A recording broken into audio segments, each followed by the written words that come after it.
Hello and good morning, everyone. How are we doing this morning? Happy New Year. This is the first live stream of 2023. Welcome. Welcome, welcome. Let me say hello to the people who are in the house first. We got Tim. Good morning, Tim. Happy New Year. Jess Rowe. Good morning, good morning. Says he's in the house, in the room, and at the table. He's not playing games. Love it. Awesome, awesome. If you're in the house, drop a comment. I already see 10 or so plus people in here live. Go ahead, let me know that you're here. If it's your first time here, comment. First live stream, brand new. Let us welcome you here. I want you to feel welcomed. If you have questions, concerns, doubts, fears, worries, whatever it is that's on your mind, go ahead and drop it in the comment, what you got going on. Something that you have a question directed to me or to my clients, people I've worked with, overall economy, certain topics, concepts. Dump it in the comments now. I'm going to go through my lesson. This is the layout. I go through my lesson. Once I'm done with the lesson, I then convert to just straight Q&A. Try to answer your questions as quickly as possible. And typically our live streams go about an hour and a half, 2 hours, maybe a little bit longer than 2 hours. Just depends on really how many people are here live, present, asking questions, getting served, right? The action steps coming out of each and every live stream that I do is to point you to a resource, right?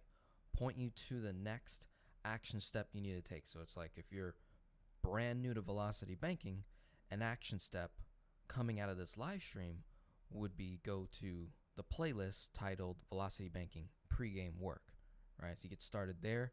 Don't have to spend a dime. Don't have to invest any money just yet. Really evaluate if this strategy is something you want to pursue further. The Velocity Banking Pregame Work allows you to really get to a point where you can make a healthy, educated investment in some Velocity Banking coaching, right? Financial coaching, or buying a high-end software for thousands of dollars, or high-ticket coaching that encompasses Velocity Banking, allowing you to accelerate your debt, right? Pay off all your debt, not just your mortgage, but pay off all your debt within 5 to 7 years or less. All right, that is the status quo of Velocity Banking. That's what Velocity Banking typically rides on, is this idea that you can literally pay off a 30-year mortgage within 5 to 7 years or less, and even taking that statement further and saying, throw in the student loans, the personal loans, the credit cards, the car loans, every debt can be paid off within 5 to 7 years or less using the Velocity Banking concept.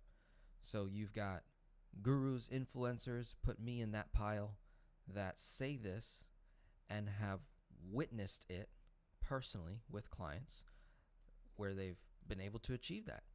Debt freedom in 3 years or less, debt freedom in 4 years or less, debt freedom in 5 years or less.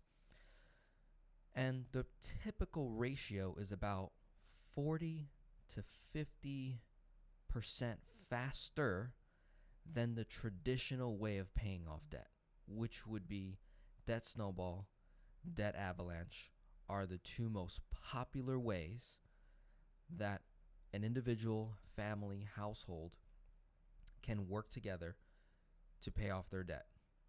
Very simple strategy of lining up all of your debts from smallest to greatest, right? Smallest typically being credit cards, greatest typically being a mortgage loan.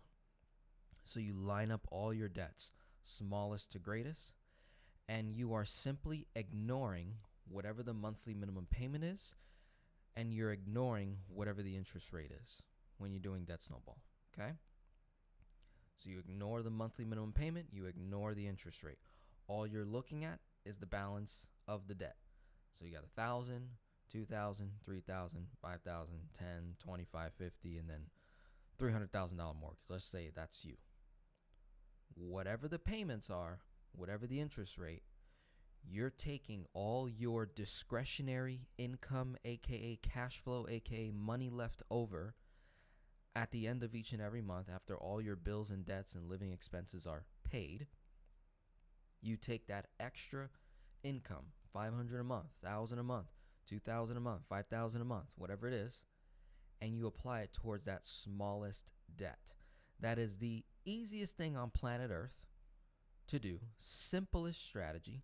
The problem is the human factor, where you've got people who are very undisciplined, uneducated, financially illiterate, and that's where people like myself and other gurus and other influencers, financial coaches, consultants, advisors come into the marketplace and say, here's how you do it.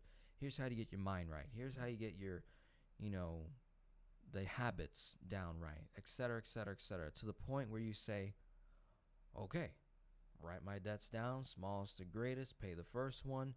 Once that first one's paid off, you take that monthly payment, add it to your discretionary income to apply it to the next debt, creating that snowball effect. It gets bigger and bigger and bigger. Now, typically, if you go that route, on average, to pay off a mortgage, anywhere from 9 to 12 or 13 years. Now, in today's marketplace, where mortgage rates are over 6% on average, and inflation is 10, 15, 20 plus percent, depending on what factors or what math or what statistics you're looking at. The general marketplace or news says inflation is, 9 plus percent.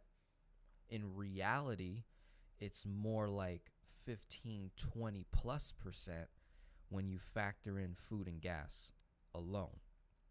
That has increased, 50 plus percent year over year since the start of COVID, right? So hyperinflation, right, and high interest rates has really affected the timeline of someone's debt payoff. So if you were originally at maybe debt payoff at 8 years, probably have to reevaluate your numbers. It might take an additional year and a half, 2 years, right, if you're doing debt snowball, because your interest rates on your debts may have increased. You don't even know. Banks typically don't even notify you when interest rates increase and whatnot. So that could happen. Maybe you were in a adjustable rate mortgage, right? And now your interest skyrocketed, owed a balloon payment. So many different situations, right? So you got debt snowball on average 9 to 12, 13 years to pay off all your debt. Velocity Banking is saying that we can do that in about 5 to 7 years or less. That's very attractive. Now, full transparency. Velocity Banking may not work 100% of the time according to your personal financial situation. It might make sense to stay with debt snowball or debt avalanche, either for a period of time or maybe for the whole entire time. So if you're wondering, well, how do I determine whether Velocity Banking makes sense for my numbers or not? I'm hearing these gurus, this kid on the internet, this Denzel dude, and Mike Adams and Matthew Pillmore and Connor J. Wallace and other influencers that are out there saying that I could be debt free in 5 years or less, 6 years or less, 7 years or less. But I'm running the numbers and I'm getting the equal timeline to debt snowball. 8 years, 9.5. Why is that? Well, there's, I would say, maybe 2 to 3 main factors which would cause Velocity Banking not to be effective in your favor without even looking at your numbers, right? Income, what you're spending per month, and what your cash flow is, right? without even looking at your numbers, if you have most of your debt at 1%, 0.5%, 0%, if you have a 0% car loan, if you have a 1.5% personal loan through 401k or some sort, like you just had if you got these really low interest rates, and then you're looking, especially in today's market, but 2023, and then you look at a home equity line of credit and the rates are 6, 7, 8%, or maybe you're looking at a personal line of credit and you're seeing different banks in your area, 9, 10, 11, 12%. Credit cards, 15, 20 plus percent. You're like, that's a really high rate compared to my low rate mortgage here, or my low rate personal loan, or low rate 401k loan, whatever it may be. Just super low rate. And maybe you're in your 2.5% mortgage or 3% mortgage, maybe you're 7 years into that mortgage. Maybe you're 10, 15 years into that mortgage, or meaning you've paid 15 years worth of payments or 10 years worth of payments, plus maybe along the way you've made extra payments.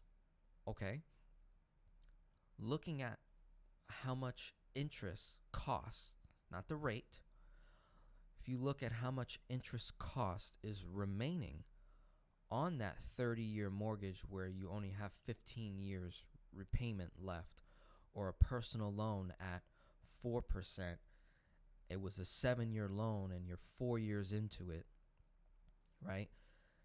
That, whatever that rate is, has been significantly reduced over the life of that loan. So what you really have to look at is the remaining interest costs. If there's only $10,000 worth of interest left on it, or $5,000 on a particular loan, and in reality, you've reduced that interest cost because of how far you are into the loan, right? When we're dealing with amortized loans, student loan, car loan, mortgage loans, right? Personal loans, those are typically at an amortized rate, which means that if you have a 5% amortized rate, you can't just take 10,000 and times it by 5% and say that's how much interest you're paying in the first year. That's incorrect. That's false. You're not. There's a little bit more than that, right? And then the following years, right? In the beginning years, you're being front loaded with that interest cost. So as you get closer and closer to the end of that term, majority of that monthly minimum payment is now principal. So if you're like, 5 years into my personal loan, it's at a 4% interest rate, there's only this much interest left, but then I watched this velocity banking video where I can move it into this 9% personal line of credit or 6% home equity line of credit, and then they say that I can bring that 6% to less than 5%, maybe 3%, right? Well, if the personal loan that you were at is at 5%, and you watched a video or two of mine or someone else where they were like, you can move that into a line of credit at 6%, but the net interest cost rate is 4%. So now 4% is less than 5, right? Yes. So that may sound like, okay, that might make sense. But the issue is, if you ran that snowball, understand that you can kind of do the same thing with that snowball, where you're at that 5% rate, but your actual interest rate cost is maybe 3%, because you're making an extra $1,000 payment, extra $500 payment on top of the monthly payment and the fact that you're 4 or 5 years into that loan. Okay, so there's a lot of math that goes into solving for whether the velocity banking makes sense. And if you're wondering, Denzel, it's a lot of work, man. I agree with you. If you are someone that just by me having this 10-15 minute conversation, if your juices are not flowing by now, if you don't get excited about this stuff, if you're not like geeking out over your own numbers as I'm talking, the strategy is probably not for you. It's gonna take time for you to first comprehend the concept, then have to put it into practice, then have to find the right debt tools, then have to have your numbers in line, then have to run your numbers multiple times over and over again to verify that what you're saying and what you're doing is actually gonna work. If you don't geek out over that, it's probably not the concept for you. You should probably stick to debt snowball, debt avalanche, be debt free in about 9 to 12 years or less. It's still better than 30 years, still better than 20 years, still better than 15 years, right? 9 to 12, it's amazing. It's only a decade, roughly a decade. So if I'm 40, debt free by 50. If I'm 30, debt free by 40. If I'm 50, debt free by 60. Like, not the most terrible thing to consider when you look at the general marketplace of people being in debt their whole entire lives, their whole entire work careers, right? So not terrible. If you're someone that you're geeking out just from this conversation alone, you're like, oh my God, I get it. Yes. Oh my God. Yes. Right? You're like running your numbers. You're watching my case study videos. I mean, you're hammering away at the content. This is the strategy for you because you're looking at the time value of watching 50 plus videos, investing in coaching, buying a course, and let's say that's 1 year's worth of study time and implementation and action steps and practicing to become a master eventually. 1 year, and then you write your numbers out and say debt free in 5 years or less, so say 6 years total, you're still 3 years, 4 years, 5 years, maybe faster than the traditional way. You're like, I'm 40, debt free by 45. That's a no-brainer. I'm 50, debt free by 53, 54. That's a no-brainer. I'm now going to convince wife, kids, brother, mom, dad, right, everybody on board to back me up on this because of what we're doing, right? So velocity banking is solving for cash flow first. Typically, this is what expedites the debt elimination process. If all numbers are the same, right? If you and I are both making the same amount of money and we spend the same amount of money, so that means we start off at the same amount of cash flow together, the only way either one of us can go faster is if we what? Increase income, decrease expenses. That's it, right? That's it. Increase income, decrease expenses. Okay, that's you, right? We're competing with each other, right? Our incomes are the same, our expenses are the same, our cash flow is the same. If you wanted to beat me, right, go faster than me, you need to increase your income, you need to reduce expenses. That's what we can do from our own, right, physical labor, work, and discipline. Now, some other factors that we could implement into that to gain an edge, right? So let's say you're going to do snowball and I'm going to do velocity banking. The only way through velocity banking specifically, not increasing income and not decreasing expenses. Let's say we didn't do that. Let's say we did not increase income and we're not reducing our expenses. Let's say you've already reduced it as much as you can and you're maxed out at the most amount of money you can make at your current career. Let's just say that's what it is, not including side hustle, starting a business, passive income streams, right? Let's not include any of that, although that's a possibility. The only factor velocity banking can have an edge on is when we look at the interest cost. That's pretty much it. The interest cost of your debt and my debt. Let's say we both have the same amount of debt and the same monthly payments and the same interest rates. Same across the board. The only way velocity banking gains an edge is if I can reduce, consolidate, or remove completely my interest cost of borrowing, right?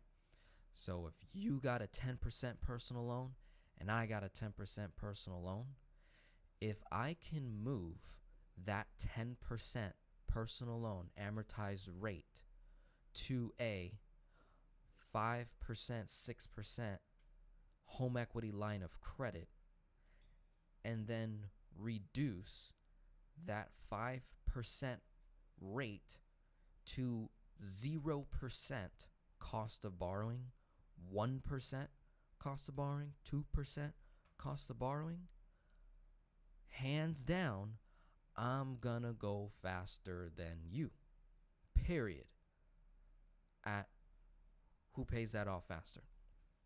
Because your extra payments on a amortized 10% loan may only reduce your interest costs by maybe 2%, 3%, 4%. So maybe you go from 10 to 6, 10 to 7, 10 to 8. I'm going from 10 to 5, 5 to 1. In some cases, 0, like literally nothing. That is the best case scenario in velocity banking, is when you can bring your borrowing costs to a flat 0, complete offset, meaning whatever interest was in that loan got paid off in full, so now you immediately have access to the cash flow of that monthly payment.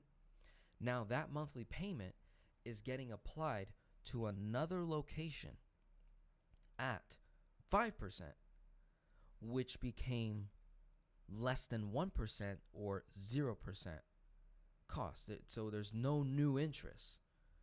It's the same interest from here. I'm now just paying significantly less of a rate. And now that my cash flow on top of that new location is 100% principal, along with that monthly payment, 100% principal. And now when you factor in this new environment, I can dump my whole paycheck. In snowball world, you can't apply your whole entire paycheck to a debt, but you can in velocity banking world. So that is the major edge right there, is interest costs, bringing it all the way to 0. Right now, there are so many other benefits that come along the way with that, but priority, looking at the difference between snowball and velocity banking, interest costs of borrowing, immediate access to the cash flow, turning that payment into cash flow, which is applied to the same debt, which pays off that debt even faster. Matter of fact, we paid it off month 1. In that snowball, you're still paying it off, payment by payment by payment, paycheck by paycheck by paycheck. In velocity banking, it's most likely paid off first month, now shifted over here. Now you're going to pay it down, but you now have the ability to pay down what's owed over here, this new location, PLOC or HELOC, right? At 0% cost and with all of your income. That's velocity banking, okay? Key stuff here. For those of you who have had a ton of success with velocity banking, go ahead and comment your results.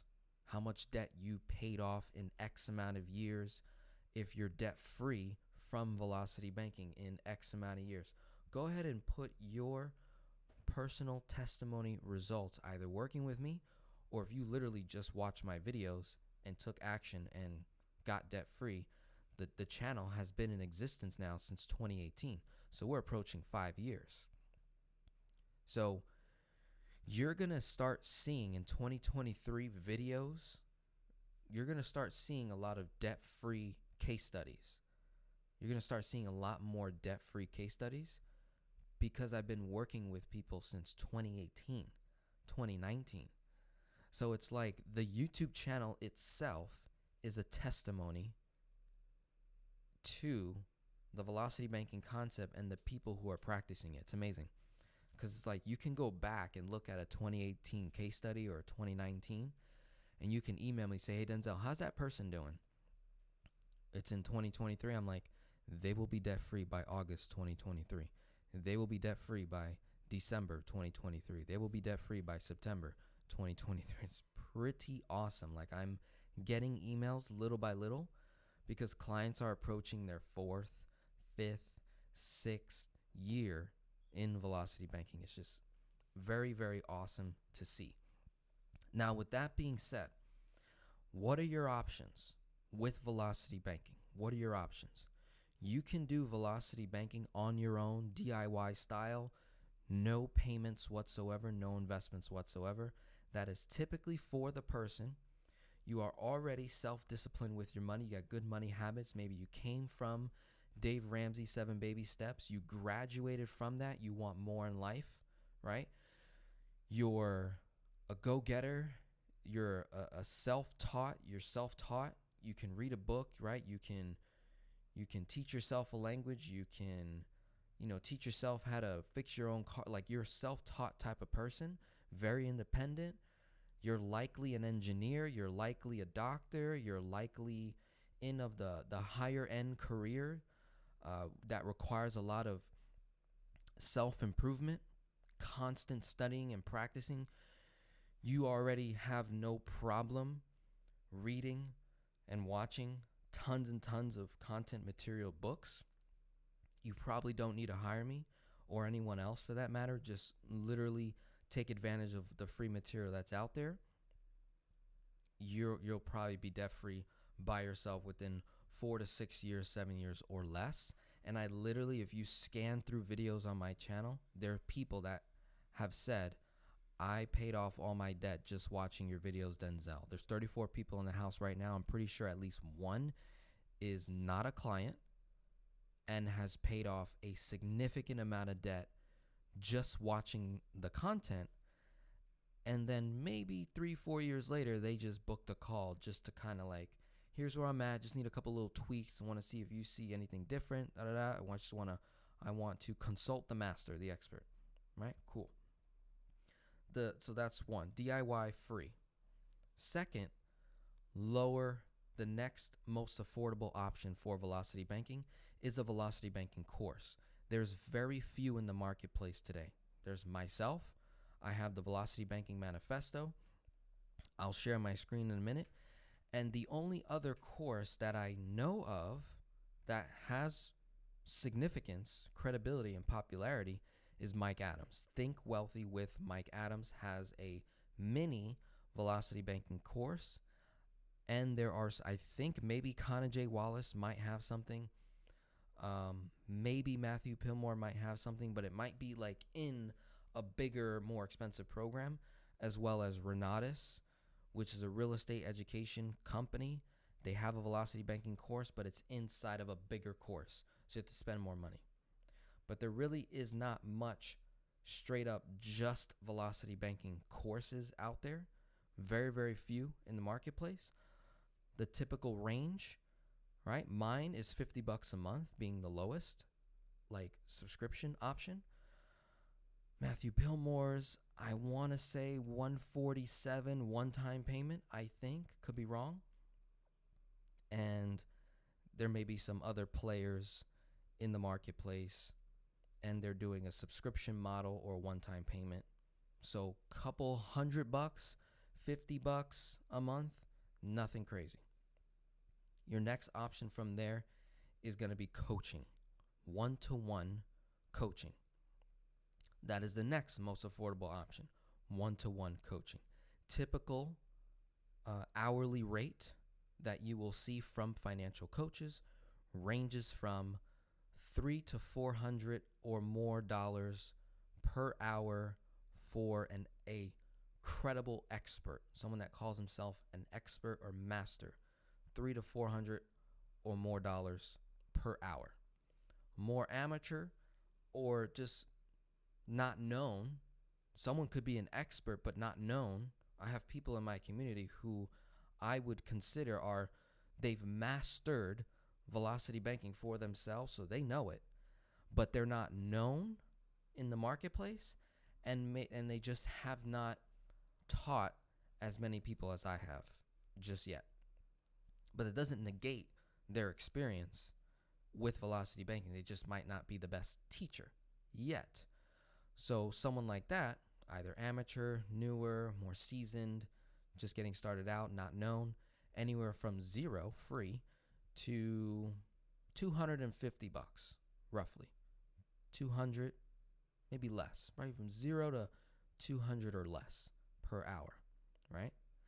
And the reality is you might need to invest a good 10 or more phone calls over a 1 to 2 year period of velocity banking. What that could look like is you booking a call with a coach every month, every other month, every quarter, or from chunk to chunk. And if you are familiar with velocity banking, you know that term, from chunk to chunk, booking calls before you make each and every chunk to verify your chunk, verify your numbers with a coach, a velocity banking coach. The last option, which is the most expensive option, is buying a financial software that has maybe some AI technology in it or some automated systems in it that you have to manually put your numbers into a financial software, and it'll spit out your exact debt-free date and exactly when you need to pay your bills and how much you need to chunk and when you need to make that payment to this specific debt. It does all the math for you.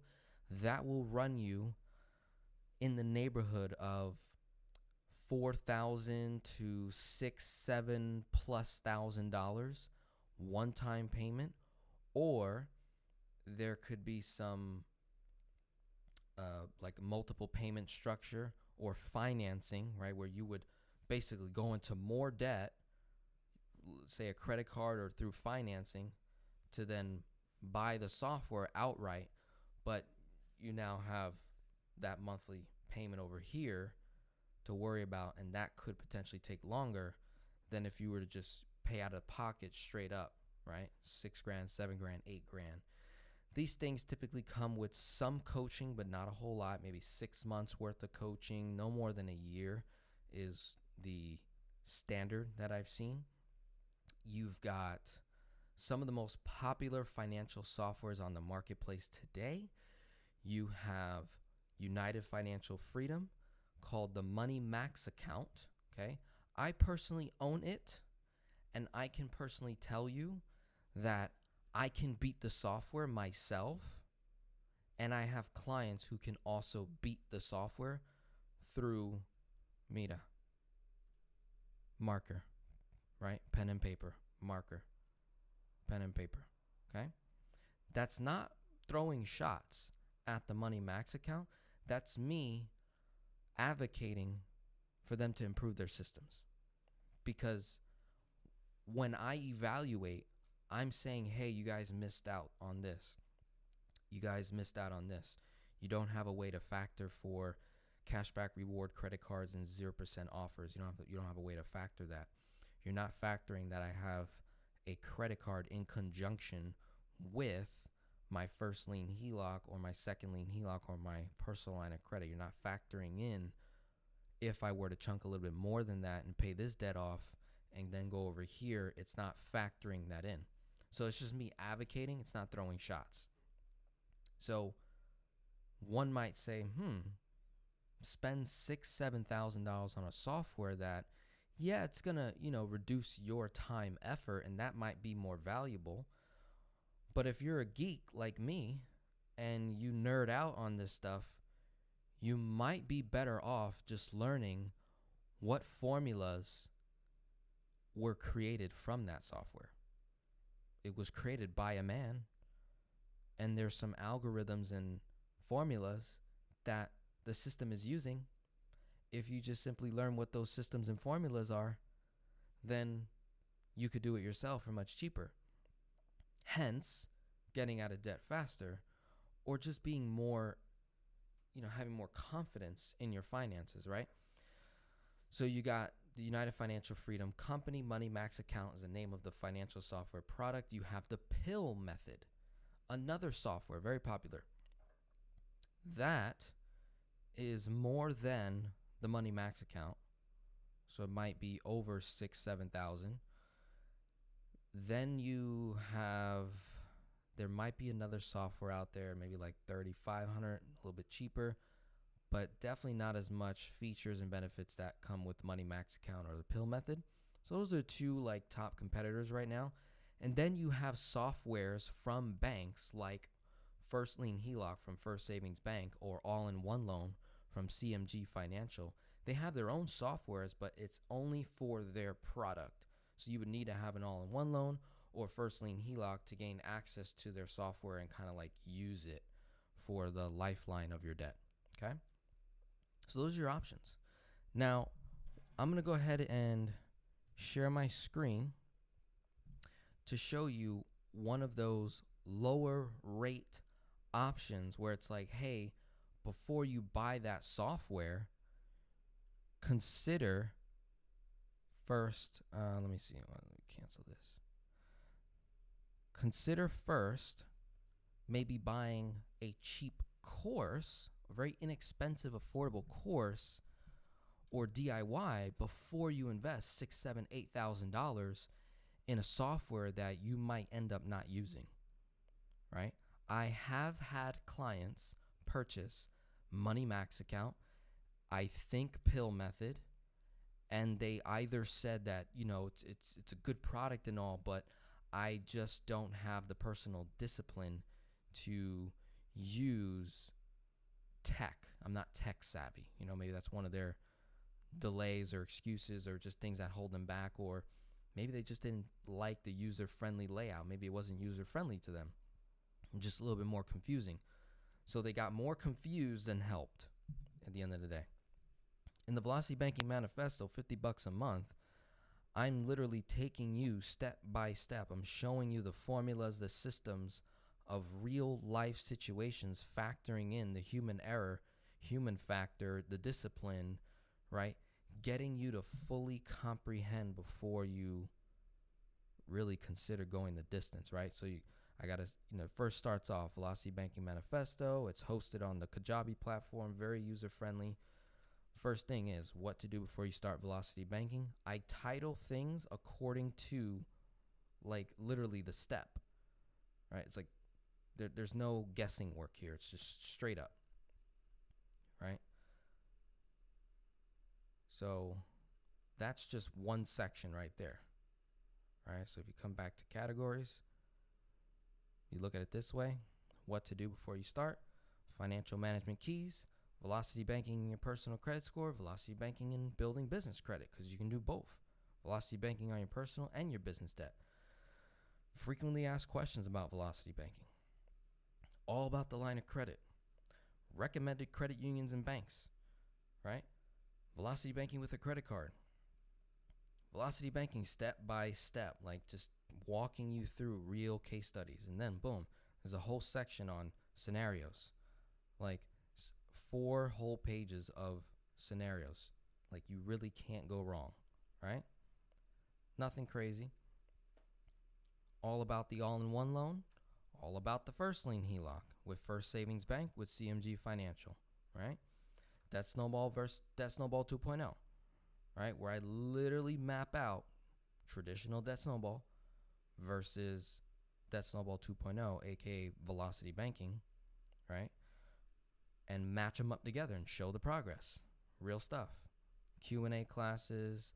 And then it starts getting more into philosophical things, start getting into business. Then we introduce infinite banking, which is taking Velocity Banking to the next level, right? And then it just keeps going very, very deep into the philosophical stuff, the faith stuff, all of those components, right? So that is the Velocity Banking Manifesto. You hit the website, denzelrodriguez.com, right? Click on financial services, and you see the different offers, right? You can do coaching, one-to-one, and there's different service. I got like white glove type service. I come to you in your state, meet you, or you come to me in South Florida, or virtually we meet, or just call straight up. And then the manifesto, right? 3 different options: $50 a month, $497 a year, which is a savings compared to the monthly, or lifetime access, one-time payment, $997, nothing crazy, right? Make that investment, I would argue, something like that before dropping 6, 7, 8, maybe upwards of 10 grand on something that you may not have full confidence in just yet, right? So let's say you enrolled $50 a month for like 3 months, got a bunch of knowledge, and you're like, you know what? I'll buy the software, 6 grand, 5 grand, boom. Okay, great, right? So that would be like one of the routes I would personally do if I were you, right? So that's just full transparency there. Now, we covered velocity banking, just going over your options, what the marketplace looks like today. Here's what's interesting. Now, I do want to touch a little bit more on the marketplace. I'm going to look at some questions here in a minute. But what I find very interesting, there's an article by Wall Street Journal, okay? It's not Mickey Mouse Magazine. It's real stuff. Wall Street Journal reported over $66 billion in new home equity line of credits, right? In the fourth quarter, I believe, of 2022, which was a 40% increase from last year, so I think 2021. So 2022, $66 billion in home equity line of credit limits. So you can imagine, if I did some Googling, my numbers are not going to be totally accurate, but you've got roughly, I think this was in 2020, I believe, is when they did the statistics of how many homeowners have their homes paid off. You guys can Google this right now and put it in the comments. How many homes, how many mortgages are paid off in America, right? How many homes are paid off in America? It's in the 50 million range, I believe. Okay? Might be higher today, it might be lower. Somewhere around that number. So if you factor in that, then you factor in what is the average mortgage loan amount, which is around $378,000 last time that I checked on Google. And then you factor in what is the average down payment that the average American puts on a property. It's around 7 or 8%, right? So if you were to take the available equity in the average home and the amount of homes that are paid off, guys, there's a lot of equity sitting, which gives the banks the opportunity to lend all this money out, and many other factors. So I was doing some rough math, and I said, well, based off those numbers and then based off my experience working with thousands of families and more like 1,500 to 2,000 families over the course of 4 or 5 years, one-to-one, I have witnessed the kind of like the average home equity line of credit range anywhere from as low as like 10 to 25,000 to upwards of like 275,000. So if you were to take 66 billion and divide it by 25,000 or divide it by 250,000, That is multiple tens of thousands, maybe hundreds of thousands of home equity line of credits in the marketplace today. And I can assure you, a majority of those people who took out HELOCs in 2022 have no idea what velocity banking is, how to properly use a home equity line of credit, how to reduce your interest costs of borrowing, how to consolidate debt into your HELOC and pay nothing in interest, how to offset interest, how to increase. I guarantee majority of those people have no idea who I am, or who Connor J. Wallace is, or who Matthew Pillmore is, or who Mike Adams is, or Laura Pitko, or any other velocity banking practitioner, guru, influencer in the marketplace today. If you were to add up all of our subscribers, it probably wouldn't break 1 million total of all the different content creators that cover velocity banking. The Kwok brothers, we probably wouldn't break 1 million or more in subscribers. So you've got a ton of people in the marketplace right now that going into 2023 and beyond, they're going to eventually come across velocity banking. Some will make the change, most won't. If you're a financial coach today, consultant, you want to teach velocity banking, you want to add velocity banking to your arsenal, now's the best time. Because the conversation of moving debt, consolidation, reducing costs, people are listening more because their mortgage rates have increased, their personal loan rates have increased, their credit card rates have increased. Everything has increased. And it likely in Q1 of this year, they're going to increase rates again. Very interesting.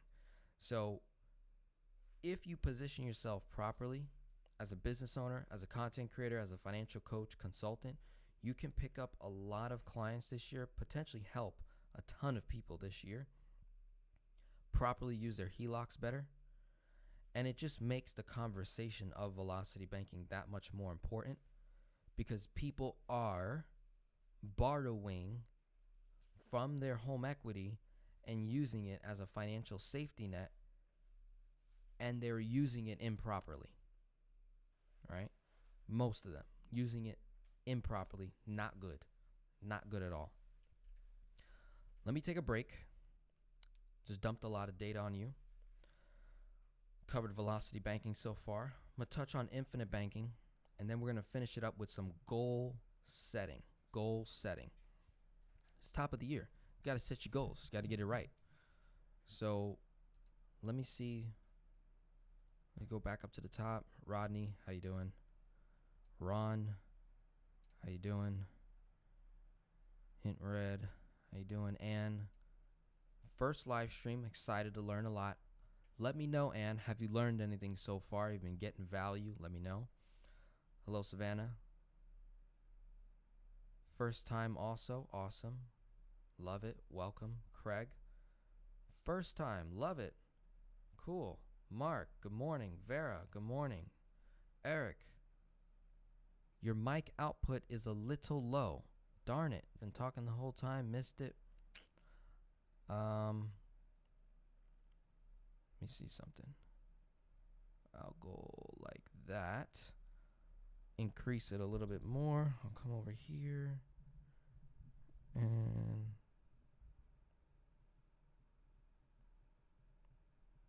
sound.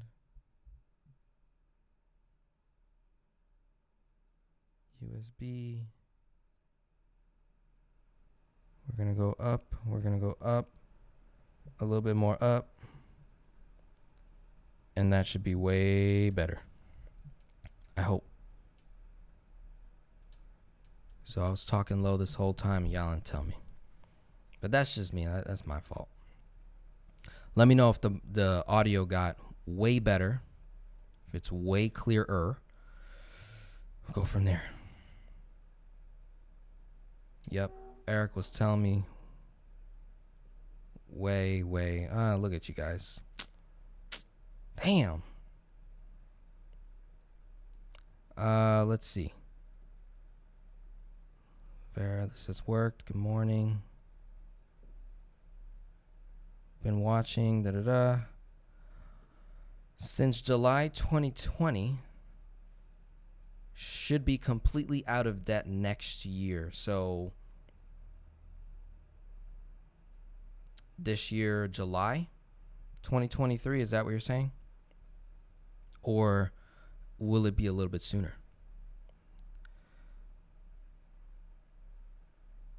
Yep. Hello, Minor. Good day from Massachusetts. He knows what he's talking about. God bless him. We can all use his knowledge of math. You know what's awesome about the math is it's convertible. Like, once you know the formulas and the systems, it's yours. You own it. Go have fun. Okay, much better. Okay, good. You might have to like lower your volume now because I just dramatically increased it. Eric, does it make sense to use a HELOC for velocity banking now that interest rates are climbing? Absolutely. And also no. It really depends on your numbers, Eric. Now, the reality is a home equity line of credit is still going to be the most competitive interest rate option compared to a personal line of credit or credit card. So it's still a very, very competitive rate. Now, in the marketplace today, you can still find HELOCs at 5%, 4.5%, like intro rates, maybe even lower. Space Coast Credit Union does something really interesting. A couple of the banks do very, very interesting intro rates at like 2.99 or 4, right, to start out. If you have really good income, Eric, a lot of cash flow, you might want to consider eventually moving over into the infinite banking space, where your loan interest rate could be 4%, 3%. Very competitive. You could probably get a cash value collateral line of credit if you have a lot of cash value built up into an existing policy of somewhere around 5.5%, 6%. And again, being able to reduce that cost of borrowing to 2% or less. So very, very effective strategy. It just, let's look at your numbers, right, Eric?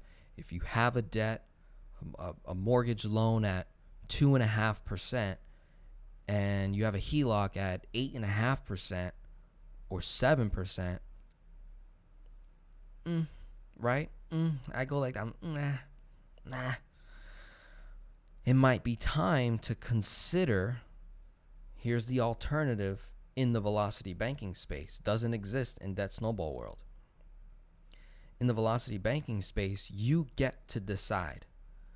I have a $500,000 mortgage at 3%. Inflation's all the way up here. Interest rates are all the way up here. If I have a HELOC at $300,000 at 6.5%, 7%, and I can reduce my borrowing costs with velocity banking down to 3.5%, so half of 7. What could I do with $300,000 of equity capital at an interest cost of 3.5%? What could you do with that? Could you start a business? Could you start a digital storefront? E-commerce? Could you start an online business? Could you start a media company? Could you start a production company? Videography, photography? Could you start a tech, IT, AI business? Construction, government contracting, borrowing at 3.5%, right? Being able to write off that interest potentially, moving it into business debt, and potentially increase your income by 30, 50, 100, 10x, right? Like, think of it that way. In the velocity banking world, you get to think that way and not be called stupid, not be called risky. Like, we get to run the math, right, Eric? We get to decide, oh, you know what? Whoa. My mortgage is at 3.5%, Dave Ramsey. And I have an income opportunity over here where if I borrow from my HELOC, my mortgage is $500,000. I owe $2 on it, so I have $300,000 of equity dead, sitting, doing nada. I could borrow half of that $150 and throw it into a construction business or an IT business or start a law firm or start a practice, chiropractic practice. I mean, you name it. Start any type of cash flowing business and earn 30% margins, 50% margins, okay? Profits, cash flow, increase my income to eventually 10x my income in the same amount of time that it would take me to pay off the 3% mortgage. So in 5 to 7 years, I only saved 3% and increased my cash flow by $2,500. Versus over here, I could potentially 10x my income, go from making 70 grand a year to 700,000 a year. 50, and then by 57, so at 50 I'm making 70 grand a year, and by 57 I'm making 700,000 a year because I learned how to borrow, become an effective borrower and not a slave to the lender, okay? Let's see, on the ones and twos. You mentioned something during your interview with the man from First Savings regarding a fixed rate. Can you touch on that again real quick? Yes. So specifically with First LIEN HELOC, they have a fixed rate option and a variable rate option. The fixed rate option, you can get 5.9% for 3 years, fixed, locked in, and then it'll convert to variable again. Or you can do 6.25% for 5 years, fixed, and then once that's done, it'll convert. And then the idea behind that is you're betting that interest rates are going to keep rising. So you're going to lock in that 5.9% for, say, 3 years. There is a fee to do that. So initially, when you get the First LIEN HELOC, you're going to be at a variable rate once you get the HELOC. Then you request for the fixed rate option, and there's a fee. $600+ or so, I forget. I had a client recently tell me that, so that was something new that I did not know on the video that I did, so that cost was missed, and there's a bug flying around trying to get me. So forgive me there. Jessera, it was loud and clear the entire time, so it's not lost. Okay, good, because in my mind I had already I'm gonna have to make a pre-recorded video on that whole thing I talked about. Okay, so it was probably just people's computers, but I know I'm definitely louder, much louder now. Okay. Always seem to get here late. You gotta get up. Make sure you're on my email list, so I send you the notifications. I'm be live at this time. Right? Hey Denzel, send you an email regarding help for IBC, signing up for Guardian, and receiving the best service for signing up. Awesome. I do believe I know who I'm talking to right now. I think you had a question on the differences between Mass and Guardian. So perfect segue. Let's talk about infinite banking now in 2023 for my video editor. We're going to cut that other video out. This is a new section right here. Infinite banking 2023. What does it look like? Okay. I have now come to the conclusion, okay, in the infinite banking space. All right. I feel like I sound really good because on my mic levels, they look perfect. No yellows, no reds. So I really like what's going on here. Audio, internet, everything looks perfect. Love it. Anyways, infinite banking in 2023. I have come to the conclusion personally, there are two major camps. It's like Republican and Democrats, right? There's two major parties, two big communities in the infinite banking space. It's pretty interesting. It's just my years of observing, right? I'm not one of the big players. I just observe. I'm like, oh, okay. I see, shots fired. Oh, shots have been fired. My goodness. So, you've got the 60-40 community and you've got the 90-10 community. Denzel, what? Whoa. What is that? Okay. In the infinite banking space, infinite banking, remember, is a concept. It is a concept. Look, we got this right here, this book by Harj Gill, believe I'm saying his name right, dude from Australia, wrote a book, Own Your Home Years Sooner and Retire Debt Free. This is the originator of velocity banking, the originator. He literally developed systems with the banks in Australia, and then he brought velocity banking to the United States in 2003, I think, okay?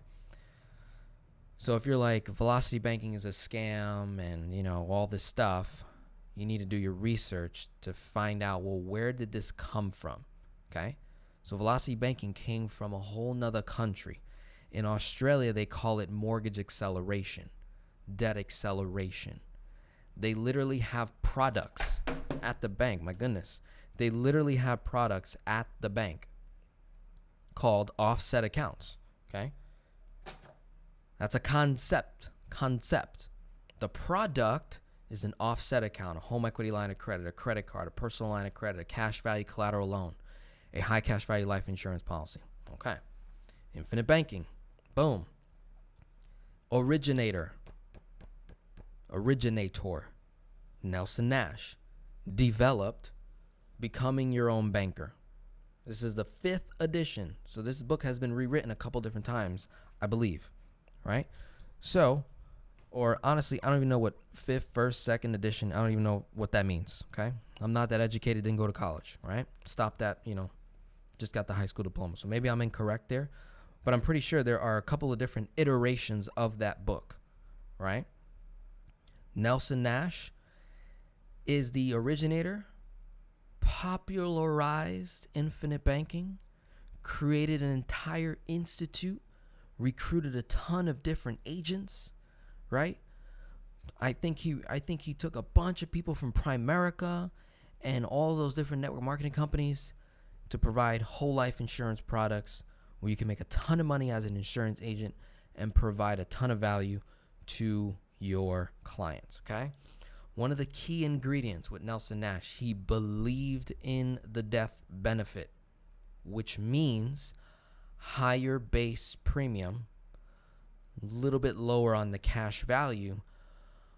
But what ends up happening is the cash value eventually, over a long period of time, eventually it does catch up and perform very well over the years. So 60-40 community means if I give you, let's say I'm a client, I'm your client, and you're the agent, right? I come to you, let's say you're part of the 60-40 community, and you say, Denzel, what kind of life insurance policy do you want? And I say, I want to do infinite banking. I got $100 grand. I just saved up. It's in my bank account. I want to be able to fund $100,000 a year. That's how much I save per year. I want to fund $100,000 per year. Can you design me an infinite banking policy so I can have a lot of cash value, so I can borrow against it, so I can invest in real estate, so I can invest in my business and do all these different things? Boom. By standard, coaching from Nelson Nash Institute, okay? The standard is you dump in $100 grand, you'll have $40,000 being the max, $40,000 go to base premium, okay? If you do that, 40,000 of my dollars, right, goes to base premium, the agent is going to receive a 100% or more commission percentage on $40,000. Not bad of a payday, yeah? Not bad of a payday. Okay, I know single moms out here making $40,000 a year, and with one policy, I can make $40,000. Even if I split it with an agent, there's still additional money there on the PUA side of things and the residual. So the first paycheck, I give you $100,000. You formulate and design my policy, $40,000 base premium, 100% commission. $40,000, $40,000 is going to show up in my bank account. Guarantee. If you go with Penn, Lafayette, right, the commissions are extremely high. 100%, sometimes more than that. Okay, cool. The other 60% of my money, $60,000, roughly $60,000, roughly, will show up in cash value. Maybe a little bit more, okay? Day one. That's the 60-40 community.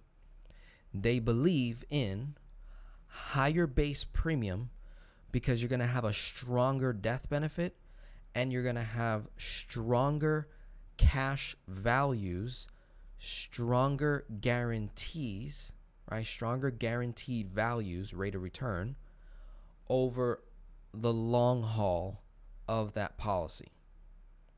So that's assuming that I pay in $100,000 till I die, right? 27 years old, pay $100,000 for the next 50 years, 70 years, till I die, right? Whatever it is. The idea behind that is, number one, they want to avoid creating a MEC, which is called a modified endowment contract. So that's one of their biggest, talking points, is avoiding the MEC. Another big talking point is stronger guaranteed values. The more money you have in base premium, the stronger your guaranteed rate of return from the insurance company will be. That is a fact, okay? Not even disputing that. That is typically like a fact, okay? That the dividends from your PUAs and cash value and your base premium dividends from the guarantees are typically a little bit stronger, okay? Now, this book was written many, many years ago, okay? When was this book written? Does anybody know? Let's see if he wrote it in here. Nelson Nash has been practicing velocity banking since really the 70s, 80s, I think, is when it really picked up a lot of steam. Correct me if I'm wrong. Okay? I don't see it. I do not see it. 5th edition, 2008. 2008, I think the book was written. Maybe even earlier than that. It says 5th edition, 2008.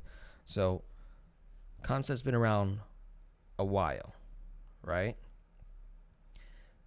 Guarantees and dividend rates, when he was practicing infinite banking, we're talking 10, 12 plus % rate of return. Fast forward 2023 today, your gross dividend rate on most life insurance companies are between 5 and 6%, guys. And of that 5 to 6%, only 2 to 3.75% of it is guaranteed. And that is gross rate. Gross. Net internal rate of return for the first 5 years or so, negative to about positive 1%, if that. And then for the life of the policy, after the 5th, 6th, 7th year, you start increasing into the 2s, 3s, and then you level out about 4 or 5% internal rate of return. Okay? This is just straight up math. This is 2023. So, 60-40 community, 90-10 community. Okay. The 90-10 community, I am more of a part of that community. The main talking points on the 90-10 community, main top talking points is you have more cash value starting day one, right? 90-10 community. You have more cash value starting day one.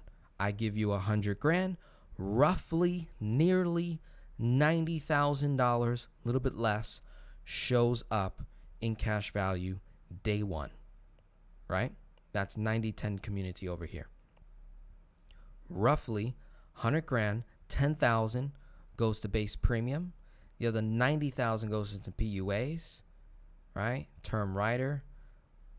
Roughly almost all of that shows up in cash value day one, and you're now able to use that money day one to then go and do what you want with your cash value. That can be very attractive, okay?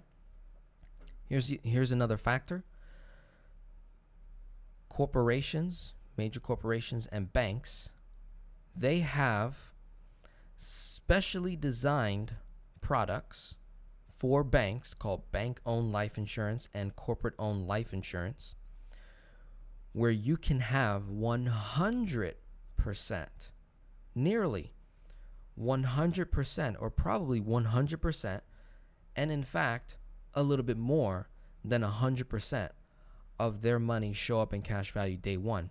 Now, on purpose, they're creating a mech, intentional mech, because they're not using, they're using the cash value from the bank's perspective. That is a tier one asset on their books, number one. Two, they put it on a key man of the company or the bank. When that person dies, tax-free death benefit payout to the bank. They're the beneficiary. They use that money to then recruit the next key man to replace that person, right? So, and also their money is growing tax deferred. It's really ends up being tax free, but tax deferred growth guaranteed inside of the cash value account. So it's either it's a single premium, whole life guaranteed universal, something like that, or a single premium mech type of a policy. So it's structured a little bit differently than how an everyday American making anywhere under 7 figures would acquire a policy, right?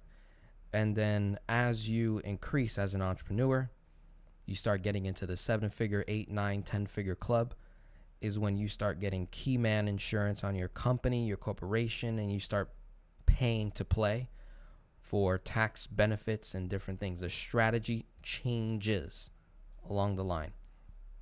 But in the general sense, if we're just talking to everyday Americans with careers, jobs, right? You're investing, you're saving, you're giving money. You don't maybe have a business yet.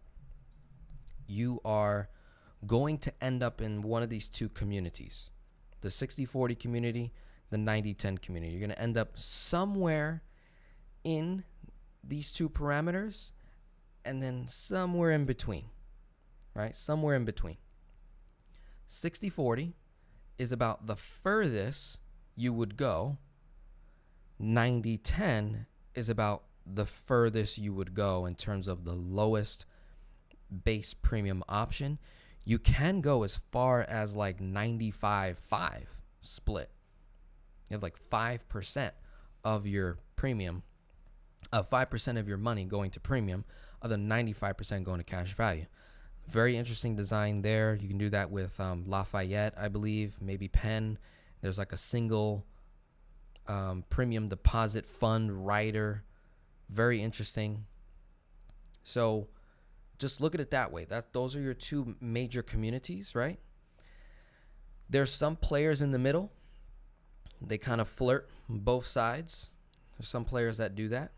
So what's cool about these kind of players I want to say I'm in the more like my right, more center right than I am on the 60-40 side. So I'm kind of center and then more right on the 90-10.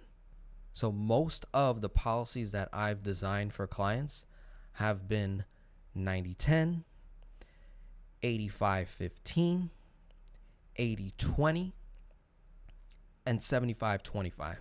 I've so far have not designed a policy where more than 25% of a person's money has gone to base premium. I have not been able to make sense of it.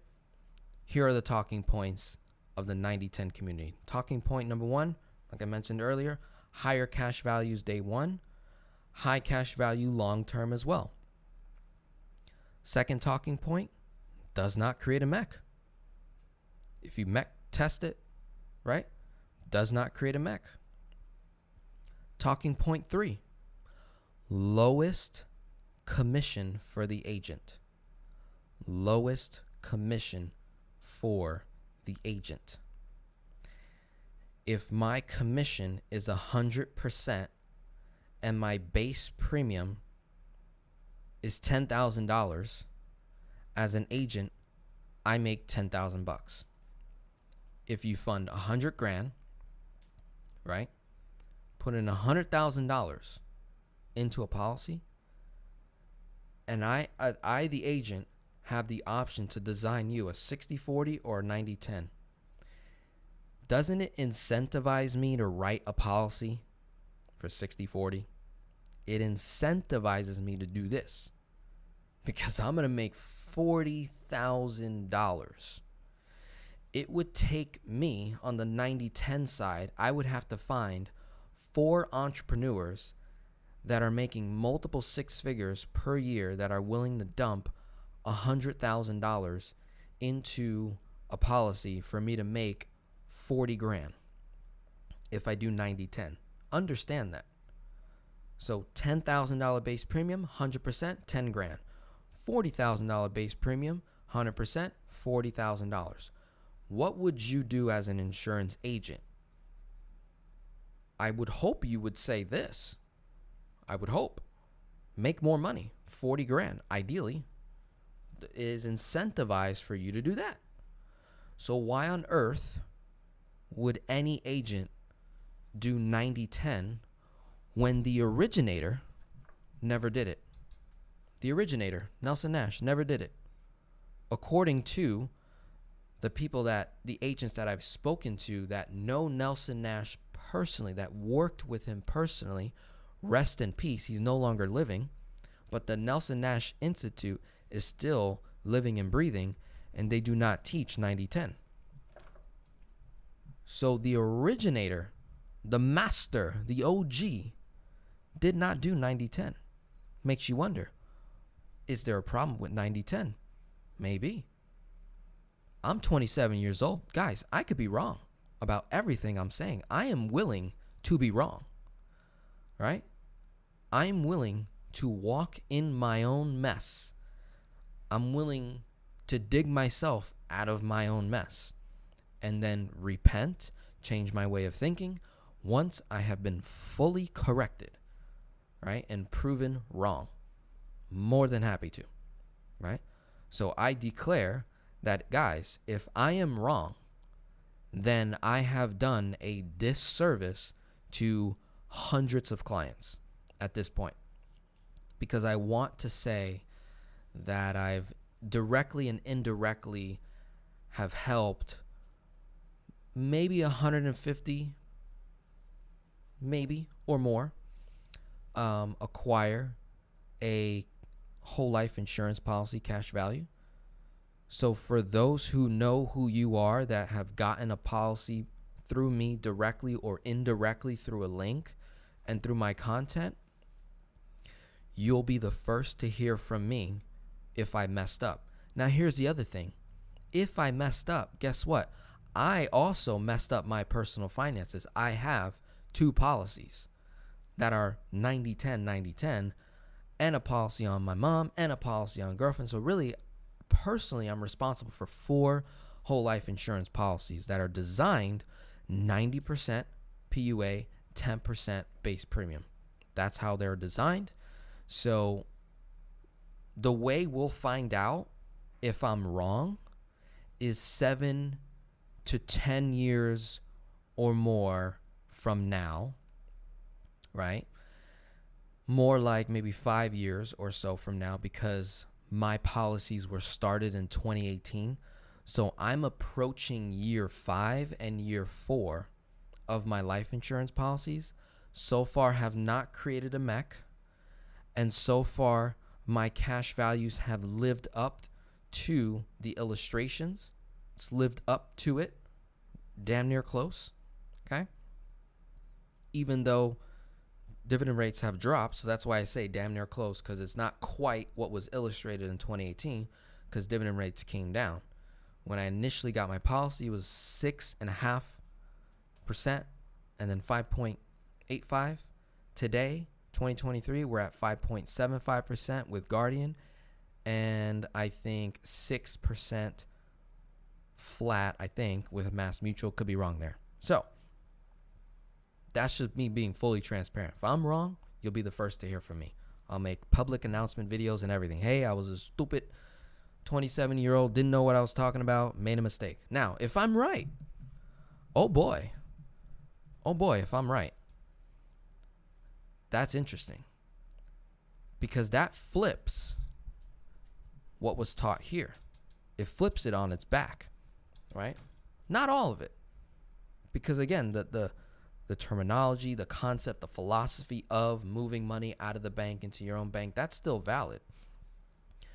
But it's a matter of how much of my money as a client, as a consumer, as a customer, how much of my money is going to cash value, and how much of my money is going into my agent's pocket. Am I okay to ask that question? Is it okay for you, a customer, to ask that question? The answer is yes. You absolutely should be asking your agent, hey, by the way, how much money are you going to make on this policy? If you design it as a 60-40, 70-30, 50-50 split, how much money are you going to make? Now, if they're not upfront and transparent about how much money they're going to make, that is a red flag. Why are you not disclosing that? I compare it to getting a diamond ring to propose to your future wife, okay? I recently had an experience where I went to 2 locations. I went to J.R. Dunn, okay, very popular, and I went to a place called Diamonds Direct.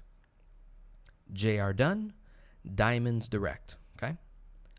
I walked into Diamonds Direct, and guys, the customer service was phenomenal. Here in Boca, South Florida area, phenomenal. White glove service. I'm talking mimosas given to my girlfriend at the time. Me, water bottle, that's all I need. I'm good. They offer coffee, tea, lemonade, you name it, right? Phenomenal service. The education. They educate you about the cut of the diamond, the size of the diamond, the discoloration. Is it a VVS? Is it a SV1, SVI2? Is it a SI1 with a clarity of H and a depth of this and the carat of this, right? They explained everything. It was an amazing experience, guys. By the way, I bought the ring, okay? Phenomenal experience, okay? Now, I go to compare pricing. After I leave Diamonds Direct, I go to J.R. Dunn, okay? There's something called a GI certification. Maybe I'm saying that wrong. GI something certification that certifies every diamond in that store, and it's a report of what happened to that diamond, right? It shows all of the flaws and imperfections of that diamond. Everything is on that report. Now, as a customer, you have the right to request that report to make sure that is a certified diamond and to look at the report of the diamond to determine why are they charging that price for that diamond, right? The less imperfections, the more flawless, flush, bright, everything, the more expensive, the bigger the stone, the more expensive it'll be, right? So check this out. I go into JR Dunn. They show me some diamonds. I get a quote. I say, okay. I ask for the GI, certification report number, whatever. They didn't disclose it. Oh, we don't have it. Or we have something in-house, but that's for us. That's what I was told.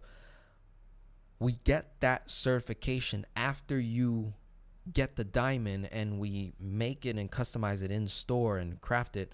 Then we stamp it with the certification with that. And I'm like, oh, I called Diamonds Direct. Diamonds Direct says, the guy that I was talking said, I worked for K Jewelers. I worked for JR Dunn. Been there, done that, been around the block with them. If they're not disclosing the report, there's something wrong with that diamond that they don't want you to know. That's my only conclusion that I can think of. And then when I got the number, sent it to him, he gave me the diagram photo of that diamond. He said, look where the imperfections are on the stone. They're at the top of the stone, so you can actually see the discoloration, or you can see the imperfections of that stone on the top of the diamond. My diamond at Diamonds Direct that he quoted me at, he said, our imperfections is at the bottom of the diamond, so you don't even see it. So you're paying less, same carat amount. It's a SI1, right? And it was like a H in clarity, or something like that. But it was naked to the eye in terms of the imperfections. They're at the bottom of the stone, right? So you can't even see it. So when you go like that and you look at it with the naked eye, you cannot see the imperfections, even if you go in the sun. So he was like, over here at Diamonds Direct, here, he said, we're all about giving you the most bang for your dollar on what you can see. We want you to pay for what you can see, right? And we want you to spend according to your budget. We want to get you the most for your dollar.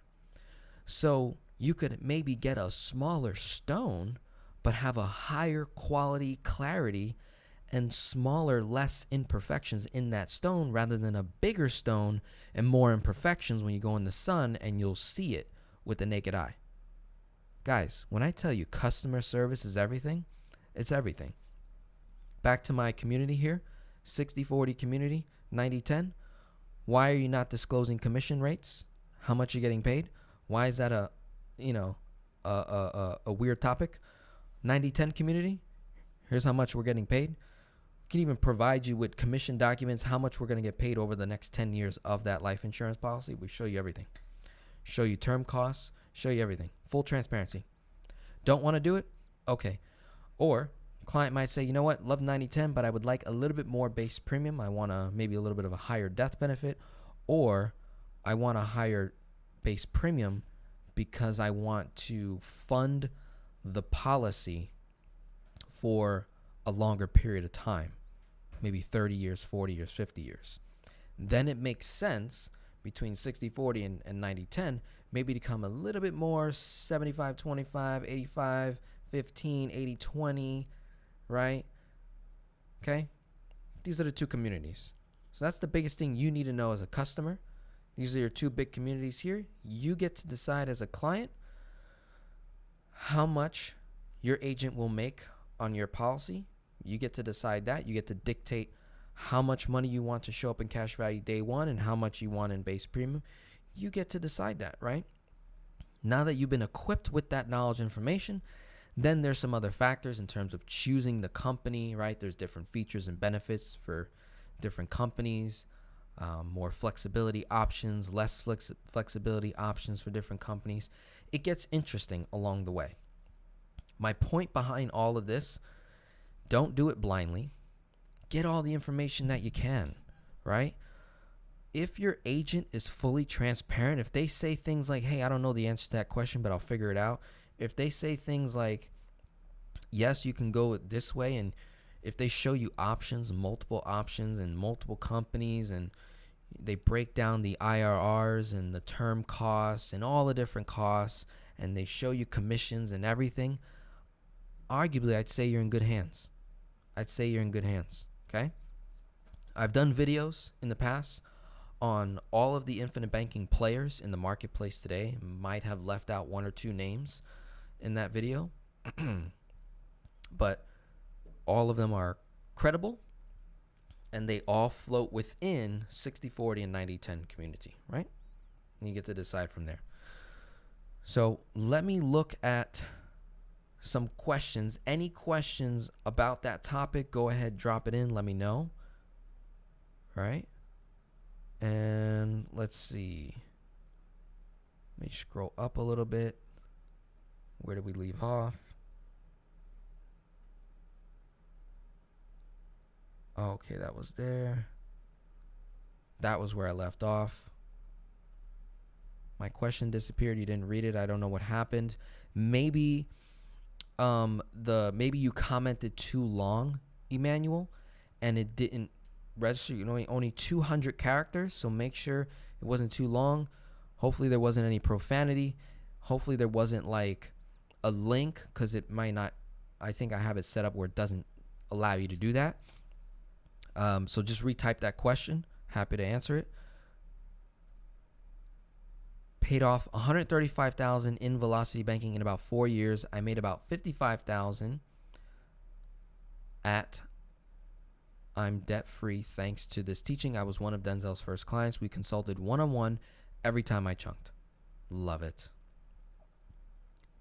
Did you write the same comment twice? Oh no, I paid $135,000 in debt, making only $55,000 a year. Using Denzel's teaching, we consulted one-on-one every time I chunked. Took about 3.5 years. Majority of debt was mortgaged. Today, I'm debt-free at age 58. I was 55 then. Guys, this is so cool. This is so cool. It must feel so good to be 55 years old, in debt, lost when it comes to your finances, or just confused, or you don't see the light at the end of the tunnel. And then just 3 short years later, 58, you're debt-free, liberated, right? You're delivered. Amen? You're delivered. You're liberated. And you are thinking bigger than you have ever thought before at the age of 58. You got kids, you're married, you got the house paid off, the car is paid off, student loans is paid off.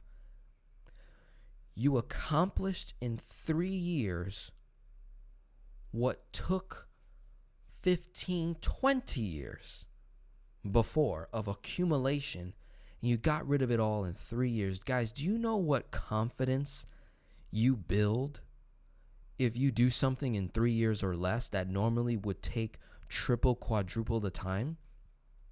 You start thinking, I got debt free in 3 years. Like you start standing differently, right?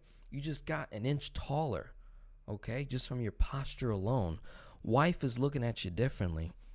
Husband's looking at you differently. Babe, did you lose weight? Something's different.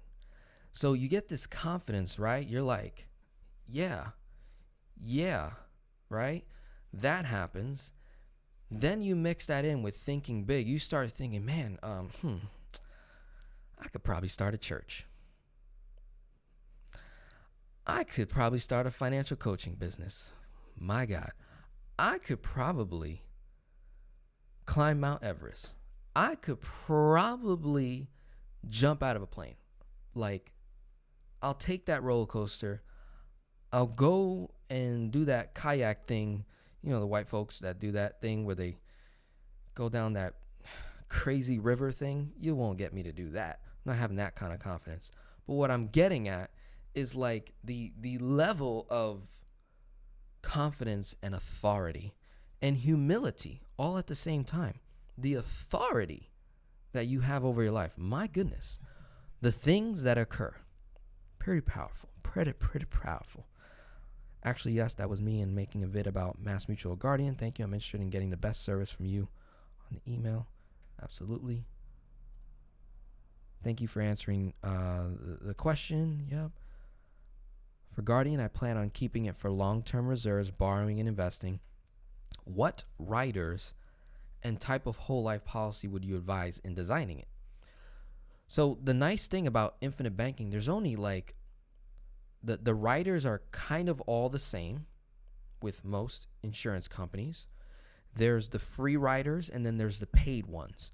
The most popular paid rider is the PUA rider. You absolutely need that. You can't operate infinite banking without the PUA rider. So you need that. PUA rider, paid up additions rider. That money that rider allows you to overfund the whole life insurance policy above the base premium, which that money then goes into cash value. In addition to that, PUA rider is typically either a term rider or an annual renewable term rider, right? Or a OYT, a 1-year term insurance rider. There's different names, different companies, but essentially PUA is made up of the term life insurance rider, which is the cheapest way to increase your death benefit, which allows you to overfund that life insurance, that whole life insurance policy. So you need that. You can't operate without it. You need it. You need the term. Can't operate without it. It's the cheapest way to get the most amount of cash in the policy, which also reduces the agent's commission, by the way. So you need that. Then you can opt in for a waiver of premium rider. I personally don't have them on my policies and typically don't add them on my clients' policies. I don't think I ever have, because my base premium is so low, right? If I put in 100 grand, my base premium is 10 grand. If I have the ability to dump 100 grand a year into a policy, it's like night and day. It's a blink of an eye for me to dump 10 grand into the base premium if I'm not able to fund my policy fully up to 100K 1 year. Now, take that same number. If my base premium is $40,000, I would recommend a waiver of premium rider in case you fall in financial hard times, right? That would make sense. So the higher your base premium is, if you're 60/40 and above policy design and you don't have a waiver of premium rider, to me, that's a bit risky. Because number one, your cash value needs time to really build up, especially if it's a small policy. Let's say you're only putting in 10 grand a year. Let's say you're putting in 10 grand a year, 40% is $4,000. If you fall under hard financial times, you still have to come up with that 4 grand. What happens when you don't have enough for 4 grand? You're going to borrow from the cash value? For how long? 1 year? That's all you got. Basically, right? 1 year. And then you're out of money, policy's in debt, interest is accruing, can't come up with 4 grand rather than 10,000 a year, base premium of $1,000 to $1,500. It's a lot easier to come up with $1,500, $1,000 to maintain the policy so it doesn't lapse, right? So that's really it. Those are the only, like, the PUA rider, the term rider. The free ones is the accelerated death benefit rider and the terminal illness rider. Those are typically free, or I think all of them are free at this point with the different insurance companies. So those riders come automatically. The PUA rider has a PUA expense. Term rider, that's a expense, right? Waiver of premium is an expense that you're paying monthly, I believe. Could be wrong. And that money does slow down your cash value because you're paying for something that isn't adding to your cash value. So that's less money going to cash value. Hence, over here, 90-10, 85-15, 80-20, you're going to have more cash value available. If you did run under financial hard times, putting in $10,000 a year, your base premium is $1,500, and you have $6,000 or so in cash value, you have about 2 years, 3 years to just borrow from the cash and fund the base premium for the following years until you can recover. So that's not, it's not bad. Martin, this is my first time. Love it. Thank you so much. Awesome. You getting value? If you're getting value, comment. I'm getting value. This is good. I'm learning a lot. We're starting off the year strong, right? We covered velocity banking. We're in infinite banking. I'm going to take it to the whiteboard. We're going to finish it out with some goal setting. Goal setting. It's important. I appreciate you too, Jessro. Ray says they went to the pawn shop first. At JR Dunn? Is that what you're talking about? No, I don't think so. But I get the joke. Thank you. If you were a first-time customer, what questions would you ask the agent so that you can properly vet them and make sure you get your needs as a 90/10 client? Great question. I did a video on, it's titled Infinite Banking Process. I did one in 2020, in 2021, in 2022. You watch either one of those. Then I also did a video on what company do I go with for infinite banking. Highly recommend watch those 2 videos. Very powerful. And there are some, I'll give you a couple now, but please go back and watch those videos and I'll email you directly those videos in our thread, because I do go through a whole thing, because we're talking vetting, right? Vetting is vetting, like due diligence. So main thing is open, honest transparency, full education, right? Open, honest transparency. Can I ask what you're making on commissions when they give you a design, right? Ask them their history with infinite banking, right? What agency are you with? Who did you learn under? Who taught you? This way you can go to who their mentor is and what their mentor philosophical beliefs are. And if it's in alignment with you, then you're like, okay, I might be on the right track here. That helps. That's what I did, right? So it's, you're not only vetting the agent that you're talking to, but you also want to know who taught you, who was your mentor, and who was their mentor.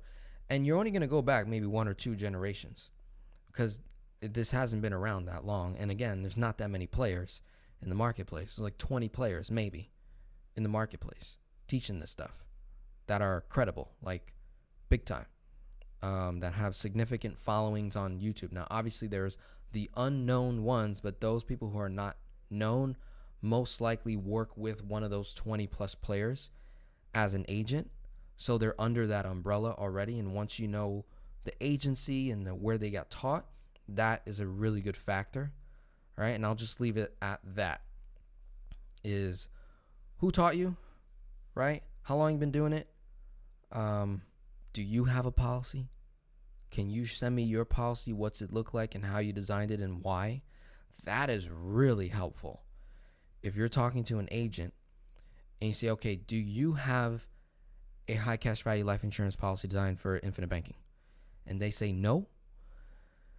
Then you would ask, okay, why? Is it because you maybe don't have the money yet? Okay, that's understandable. Or do you not believe in the concept fully enough to have it yourself? Okay, understandable. So this is just, a make money system for you. Okay, no judgment, fine. Or you can ask them if their mentor or someone that they work with, do they have a policy that they've had for multiple years, right? When I first started out, I had a policy, but it was literally a year old. So I didn't have a whole lot of data. So I would ask my mentor, or I would ask for other real life policies that I could use as examples. Say, here's a real life policy, a 40-year-old, 30-year-old, 50-year-old. Whereas now, 4 or 5 years into it, I can say, here are my 2 policies. Here's my mom's, here's my girlfriend. This is what it looks like, right? Good stuff. Awesome. We're now going to take it to the whiteboard. Let's see if I can get this done in about 15, 20 minutes, because we're approaching the 2-hour mark. Like I said, our live streams are typically 1.5, 2 hours, sometimes go a little over 2.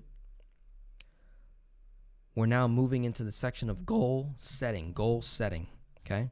Important stuff. There's key areas that I believe that you should operate in 2023. These are things that you should write in your notes to have a really, really strong 2023. I believe 2023 is going to get rough, okay? We may see a recession, okay? We are seeing jobs being dropped like crazy. Have you seen what Amazon is doing? 18,000+ they might get rid of, okay? Major companies, publicly traded companies, are going to be dropping people like flies. So if you were someone in 2020 to 2022, if you were someone that was job hopping and you thought that was a good strategy, guess what? You're about to get backfired on that strategy. You might get dropped. Really consider where your mainstream of income is coming from. Okay, consider it. Because if you were job hopping, you made 50,000, you jumped over here to 80,000, you jumped over here to 100,000, right? And you only been there a year, and that's a publicly held traded company, and they're falling under hard financial times, you might be the next one to go. Just letting you know in advance, right? The market is about to, constrict. Is that the word? Proper word? And companies are going to cut the fat. Okay, they're going to look at who's been actually working, who's been showing up to the office versus people working from home, right?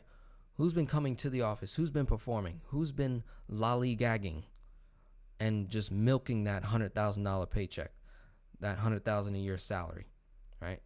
Get ready, because it's coming. So here is my mission and vision and numbers going into 2023. This is how I'm operating. This is basically how I've been operating the last 4 years, and I'm going to break it up into about 5 or 6 different components, okay? Starting with your 4 major numbers, you must know your numbers. Just know your 4 major numbers. Send me your numbers. Got to know it. Here is what I did in 2022. Here were my average numbers per month in 2022. So I averaged about $35,344.44. 2022. That was the average. My average expenses running from $15,883.85 to upwards of $17,000. Some months were a little bit more than that, but that's the average. 0 debt, cash flow anywhere from as high as $19,460.59 to about $15K being the lowest, right? Now you'll see other videos in 2022, the numbers were much less. I was showing 25K, I was showing maybe 28K. But now that I closed the year out, December was a really big month that it affected the whole year, right? So my total revenue, okay, 2022 total revenue was $424,000 and some change. You divide that by 12, you're going to get that, right? And I looked at what I spent throughout the whole year. And so that's why the numbers are much higher than if you watch some older videos where I went over my numbers, right? So 4 major numbers. Debt tool, I have a cash value collateral line of credit for $255K at a 5.45% simple interest rate. I owe $44,504.59 on that line of credit. I did a video in December talking about my strategy of paying this down. In January, I should be somewhere around 60,000+. So I'm at 44. I'm way ahead. So I'm ahead of schedule, doing good, right? That is 2022 numbers. Going into 2023, this is what my numbers should likely look at. My expenses, these are my exact expenses.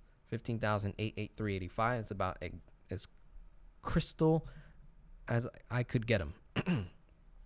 So that's your first component. 4 major numbers. Need to have them. 4 major numbers. Need to have them. Need to know your numbers. Need to know your debt tool, right? What you're doing. Okay. The next thing I want you to do is I want you to reflect on 2022. I want you to reflect what went wrong in 2022 so that we could possibly correct or course correct in 2023. What went wrong?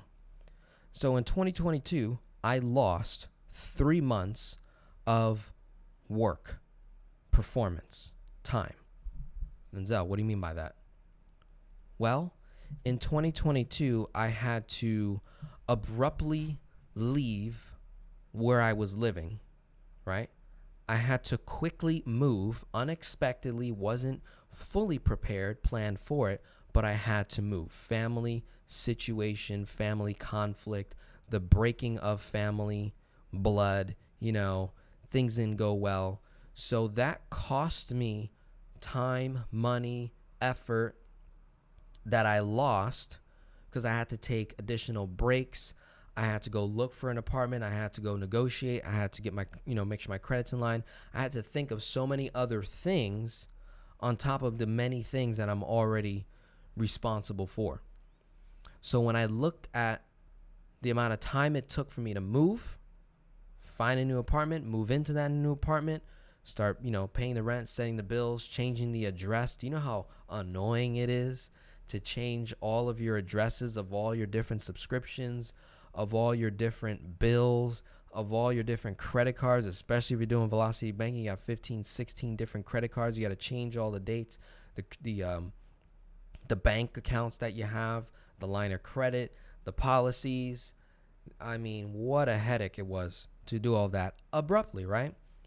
So I looked at, okay, how many days did that take away from my work and performance? How much stressful days did that add where it decreased my performance? I took a day off. I was stressed out. I said about 3 months, 120 days. No, 90 days, right? 3 months, 90 days. I compared it to what I make in a month, what I averaged, 35,000 times 3 months. So basically I lost $106,000 I missed out on in 2022. So I could have made more, right? But I'm reflecting. I said, okay, so in 2023, how do I avoid that? Right? How do I make sure things like that don't happen again? Right? So that was one of the things. So I think you should look at maybe 3 things that went wrong, your 3 top things that went wrong in 2022. Look that up, right? Evaluate. The second thing I did was I took on too many projects, guys. Took on too many projects. I networked a little too much, and I connected with too many people that I have not fully followed up with in terms of doing business with. And that affects your character. When you don't follow up, when you don't, follow through with someone, that affects your character. I'm very big on reputation, like my Father in heaven is. Very, very big on namesake. So I say, you know what? I in 2023, can't do that. The third thing was I didn't spend enough time with key partners, right? And I'll be honest, there's some key partners I truly did not spend enough time with in 2022. That's just me. Now, they may not feel like that, right?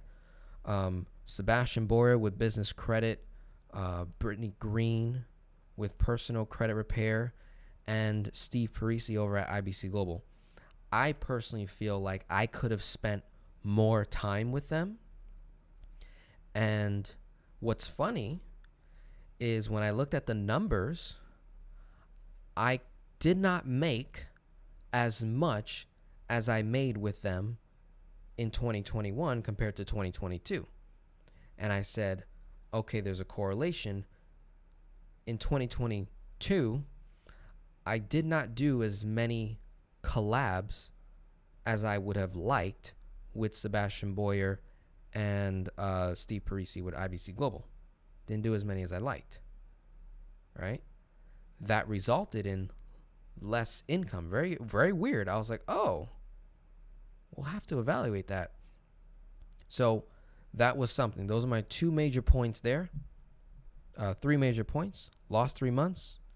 Cost me $100,000+. Took on too many projects. Did not spend enough time with key partners. Okay. Do this for yourself. This will help you evaluate yourself. How are you operating for yourself with your family, your marriage, your kids, your business, your work? How are you operating? Do a real assessment. Don't sugarcoat.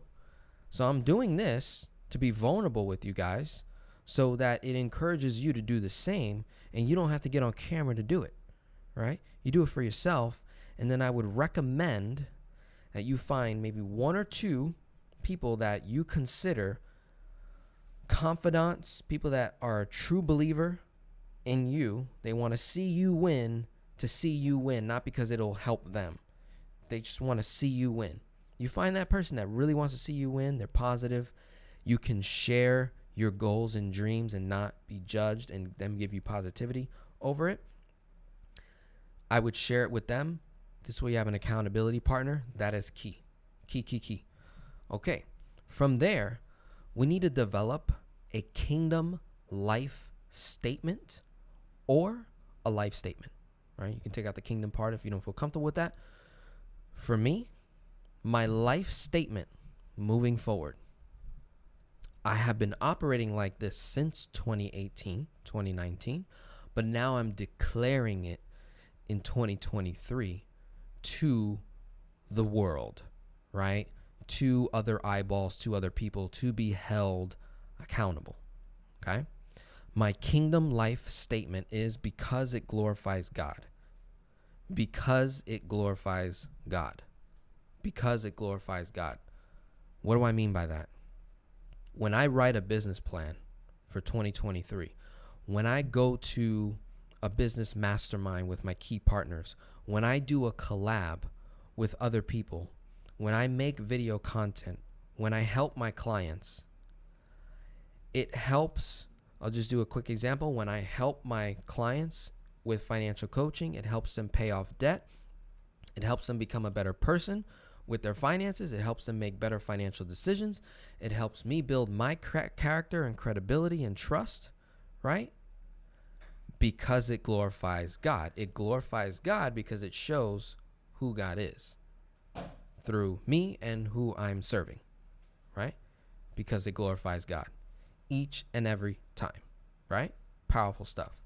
So my end game in everything that I do is because it glorifies God. I do velocity banking, infinite banking, and I teach kingdom authority because it'll help them do X, Y, and Z because it glorifies God, right? Cool. Now, 2023, you have your life statement. You also need like your statement of the year, 2023. So it's like more focused, more narrowed. This is general, right? Because it glorifies God. That's pretty general. It's like, okay, what does that mean? It's pretty general. 2023 statement of the year is the year of credibility and focus. So I'm focusing on my focus. What am I focusing on the most? What does that mean? So some action steps, right? Is that looks like more in-person speaking, building up credibility. That is more branding, right? That's serving my existing clients and new clients, spending more time with my clients, right? So I have a coaching program where it's like I sell it for $2,750. You get 10 phone calls, right? You get part of the community. But what I want to be able to do is, like, let's say that client has the 10 phone calls and now it's done. I want to be able to do an extra phone call just because. I want to do like ongoing maintenance just because, like no charge, or whether there's a charge down the line, or I just want to provide even more value to that person. I want to be even more available for my clients, right? Offline, focusing. I want my content to reflect what my clients need, right? So when I look at YouTube comments versus my emails from clients, so if I have an email from a client that says, Denzel, can you make a video explaining the difference between velocity banking and infinite banking?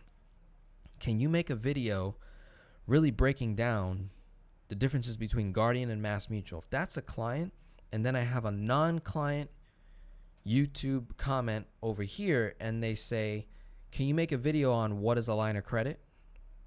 Can you make a video on, what's the best bank for me to get a HELOC in Virginia, right? I need to make content about what my client is asking, right? So that's going to be what I'm really going to be focusing my content on this year. What are my clients saying? What do my clients need? What are they asking for? And let me deliver on it as quickly as possible because it glorifies God. And it'll increase my credibility and focus throughout the year, right? This is powerful stuff. So 2023 is the year of credibility and focus. What does that look like? More speaking in person, events, even virtual, branding, doing some photo shoots and showing up in articles and interviews and podcasts, as well as just serving my existing clients and new clients. Also, less commitments. I'm not going to take on too many projects this year. I already have a mouthful of projects that I'm working on, and I need to spend quality time with my key partners because I have been able to correlate the more time I spend with my key partners in collaboration and partnership and promo, marketing, and just quality time, dinner, lunch, mastermind, whatever it is, the more money I make with them, the more money we make together. There's a correlation. So I'm like, okay, that is interesting, right? So first component was know your numbers. Second, reflect what went wrong in 2022.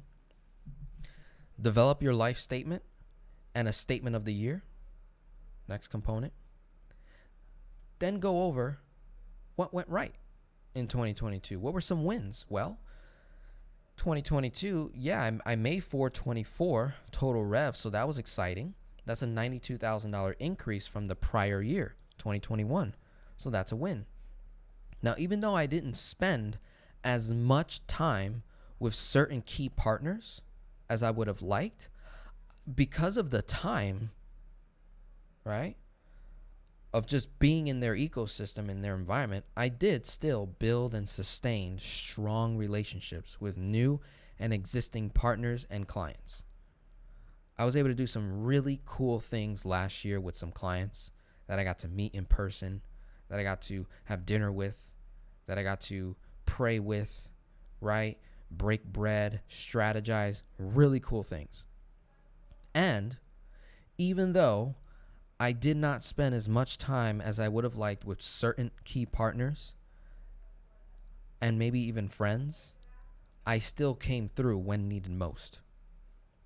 So if I had a friend or family member needed some money, or they needed help with something, or they needed me to hang out with them, or need me to do something, pick up something, I came through when needed most, which helps with the credibility and the focus, right? So look at your wins, 3 top wins, 3 losses, so you can kind of balance that out. And then what are your action steps? How are you going to improve 2023 compared to 2022? All right. And then finally, your schedule. It's cute to do all this, reflection and vision board and, life statement and your statement of the year and what were your wins and what were your losses and and what's your focus and what are your action steps. But if you don't schedule it, man, you're not even worth listening to. You're not even worth listening to. You got to schedule it. Like literally, you got to schedule it in all of your calendars where it has notifications and pop-ups letting you know, hey, you need to do this. So here's my schedule going into 2023. And it's roughly the same schedule that I had in 2022 because it works. So I'm not changing what already works for me, okay? Because it works very well. So on Monday, I'm dedicating most of my Monday to clients and email communication and follow-up. Tuesday, clients, calls, coaching calls, consulting calls, email communication and follow-up. little bit of content creation, maybe a live stream here and there. Wednesdays, clients, coaching calls, consulting calls, email communication, follow-up, and also partners. Scheduling time to speak with a partner, meet in person, collaborate, whatever that may be. Thursday, same thing, clients, partners, okay? Friday is my Ecclesia gathering. 2 times a month, I gather with my entire community, right? I started a church. It's a ministry of finance called the Finance Geek Ministry. So I started a church, and the Ecclesia gathering is where we gather via Zoom and we discuss different topics. We just had one last night. It was awesome. Had like 20 or so plus people in there. It was awesome to really start the new year off really strong. So the first and last Friday of every month, 8 p.m. Eastern time, we get together. So Friday, there's not that many coaching calls, not that many scheduled calls. It's usually me doing outreach with my existing community and loyal followers and clients, group coaching, maybe some live streaming.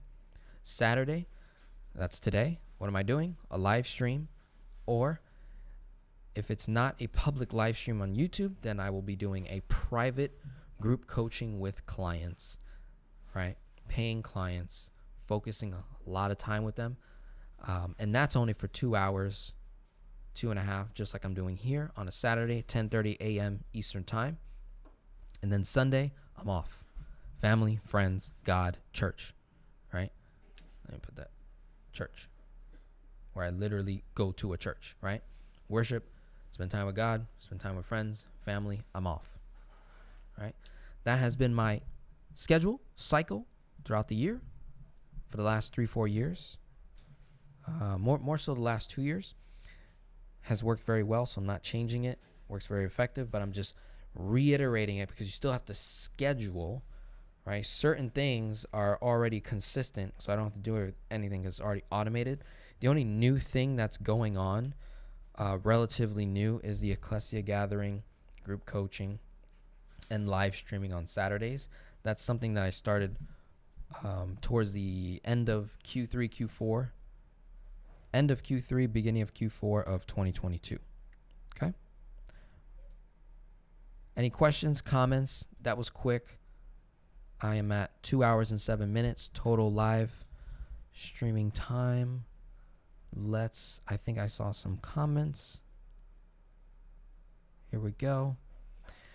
It's my first time live. I've been wanting to do infinite or velocity banking. I'm still fixing my finances. What do I need to know and which strategy is better? Thank you.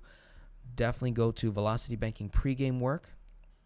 Velocity banking usually comes before infinite banking, usually. Unless you are someone that is higher income earner, plenty of cash flow, not a whole lot of debt, you're disciplined, you might skip over velocity, go right into infinite banking. That's really it. And the reality is there's not that many people who are like that already. So you most likely will be in the velocity banking camp and then kind of graduate to infinite banking. More than likely, unless you're a higher income earner, like I said. So velocity banking pregame work, watch that. Join the Finance Geek Ministry. Get on a private live stream with me and let's converse. Let's share numbers. Let's strategize, right? It's powerful stuff. Alicia Velasco. I'm new, gaining so much financial knowledge. Thank you, Denzel. Thank you. Pleasure to have you. Email me directly, Alicia. Get in the Finance Geek Ministry. When you go on my website, get in there, right? Let's have some fun. I'll update you. Just came across it. Okay. Truly keep it okay. Trustworthy, transparent. Continue. Yep. Boom. I would love to use velocity banking, become a financial coach. I am 57 years old. I love talking to younger guys on the job about financial literacy. I want to see folks be debt free. Beautiful. Beautiful. Yep. So let me share my screen here. I think you're gonna appreciate this, Ron, a lot. So let me take you. That was the manifesto. Boom. Right here, Ron. Can't go wrong. Let me take that comment off. You can't go wrong with this course right here. Become a financial coach without certifications. So without spending thousands of dollars, right? Here's the beautiful thing in the velocity banking space, there is no certifications. There is no program out there that is certifying people. You either know the concept or you don't. You either know it or you don't, and people will know, right? It's like one of those things. You either know how to change a tire or you don't, right? Like there's no course on changing a tire. You learn it and then you do it, and now you know how to do it, right? So it's kind of like velocity banking. Once you know the strategies, the concepts, rules, fundamentals, it's yours. You keep it, and then you can customize it for yourself. So becoming a financial coach without certifications, I have 52 people in here at the moment. The program is up and running. It's available to join now. We have an upcoming mastermind on January 13th this month, right? Next week, okay? Be there or be square, right? It's fun, and it is a type of course where everything is live, and then you can catch the replay of the content. But everything is live. So we will literally gather 1 to 2 times every quarter, and we're literally building a financial coaching practice. Like we're just putting the black and white strategies and the things that we need to do that are just black and white. Doesn't matter who you're targeting, you need to have a calendar schedule. Doesn't matter who you want to work with, you need to have a system to receive numbers, right? You need to have a system to charge. You need to be able to invoice. You need to be able to have material, a spreadsheet, right? So it's like the black and white stuff. We make sure everyone in the group has done that, hold them people accountable, and then we get into the marketing, the sales, and follow-up, and systems and processes and things like that. I'm showing my entire process throughout this course, and then again, we're conversing, we're dialoguing live, and then it's just pre-recorded, uploaded, and then it becomes a course, right? So it's live, and it's a course, okay? Now, that's the link to sign up. I'm going to drop that in the comments for you guys. Boom. Bang.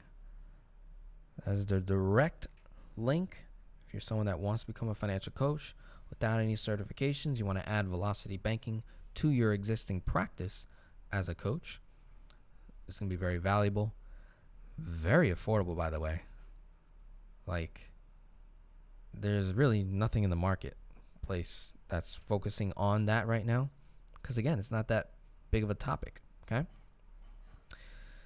For those that are like, all right, I need to do velocity banking to get this going, I want to work with you one-on-one, here are my 3 different options. Let me just show you what coaching looks like when you enroll. With any of the 3, you're going to get put into this right here, which says financial coaching. Here's what it looks like once you create your account and you sign up, right? The sessions are laid out, right? Just like that. You click on it. There's a whole itinerary of how to prepare for that call. There's an agenda. There's notes. You can put notes here, your questions. I will see that in advance. Then I have my notes privately that I'm just taking notes on you in advance, and then while we're on the phone together. And then here are resources for you to consider, look at, use, right? Prepare to get ready for each and every phone call so that we can maximize our time together. Once you get that all in place, boom, you go to schedule now. Look how easy it is. Book that call. It's my availability, right? You can book calls. Let me see how far out. You can book calls up to 90 days or so in advance. These calls don't expire, right? Pretty straightforward. They don't expire. You use them when you need them, right? It's coaching when you need it, as you need it. Full transparency. Can't go wrong, right? The coaching that we discuss, it doesn't necessarily have to only be velocity banking. So I am a financial coach consultant, right? So we can talk on just personal financial management, getting discipline, getting aligned, getting the numbers in line. Denzel, I don't know how to get my numbers in line. Okay, let's jump on a call and get your numbers in line. So it's for all of that. Here are the primary areas that I'm, most effective in. Obviously, velocity banking, credit cards, debt elimination, infinite banking, personal content creation, and slight on the business financial coaching. I don't give myself enough credit on that because I just haven't done it enough. But I do believe I run a good operation here as a business owner, as a technically a solo entrepreneur, but I have a team. But I'm technically a solo entrepreneur because I don't have employees, but I do have partners, key partners, and teams that I work with to run this machine, this cash flow machine. And it's, 21st century thinking, right? Beautiful stuff. Awesome. So that's everything. Ron says, thank you. Appreciate your content. I'll be debt free this year. I'll connect with you soon. Gracias. De nada. De nada, baby. Okay, cool. We're done. I don't see any other questions. Thank you for tuning in. This has been beautiful. Beautiful. You have the links. Check it out. DenzelRodriguez.com. View the services. Finance Geek Ministry. Let me just do that one more time. Let me just show you where that's at. Again, free. Finance Geek Ministry, completely free. No obligation. So that is, where's that? Where's my website? Oh, yeah. Go like this. See that? Finance Geek Ministry. Boom. Finance Geek Ministry. First name, email, done. All right, that'll give you a PDF for a free coaching opportunity. Scroll down, get access to the course. All right, click that, boom, put your information in, get access to the course, completely free. In the Ministry of Finance, the Finance Geek Ministry, you're going to learn both commercial jurisdiction and ecclesiastical. All right, so you learn about 2 different jurisdictions. You're going to get your mind blown. Okay, how to truly create wealth long term and protect that from evildoers. Okay, good stuff. Are we good? I don't see any other questions. Give you a couple more seconds. No questions. Okay, great. Love you all. I will, if you're on my email newsletter, you'll be informed in advance, right, of when I'm going live again. I do private Q&As and live streams. That's a really good way to get to know me and be around other clients. It's really, really effective. I just saw something come in. How do you log back in if you need a one-on-one call? Email me directly. I know who you are. Just email me directly, so I'll just forward your login info so you can get back on there. But it's right on the website. So DenzelRodriguez.com, you'll see a tab. One of the tabs says login. And depending on what computer you're on, what browser, it should remember you from the last time you logged in.